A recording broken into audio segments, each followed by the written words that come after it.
Students in woodworking technology learn basic shop and tool safety. They have the opportunity to use every tool in the shop, and they learn to read plans and create projects that incorporate the skills they learn throughout the year.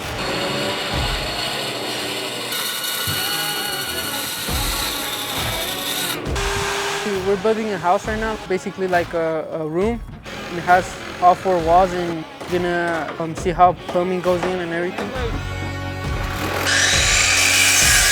In this class, I have completed the Carpentry certification and PAC Core, and I've also gotten my OSHA 10 card.